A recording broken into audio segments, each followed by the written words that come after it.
Good morning everyone. And guys, kumusta kayong lahat dyan? Ayan, parang okay na ako guys. Parang yung ubo ko hindi na masyado, Ayan, hindi ako nagluto ngayon guys. Bumili lang ako ng ulam. Ayan, alam nyo na kung saan ito galing guys.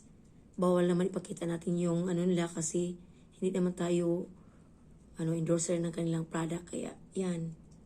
Yan na muna. At ito ang kanyang gravy.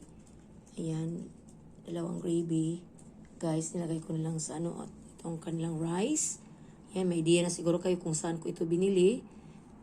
At meron din ako itong, saan ako. Yan, dinamihan ko na ang yellow. Yan, kasi mas mabuti nang hindi masyadong puro coke ang mainom natin guys ba.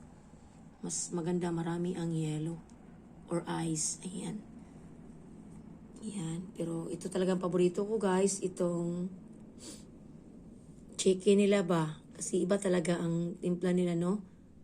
Kaysa ibang mga, chicken. Yan, alam nyo na kung saan ko ito binili kasi yung mga bata, yan, gusto nila ang, luto ng bubuyog. Ayan.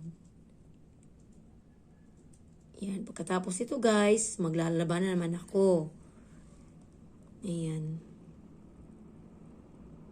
Talagang gusto ko ang kanilang chicken. Kasi ang taste ba, pati yung gravy nila guys, alam nyo na, walang kapariha ba.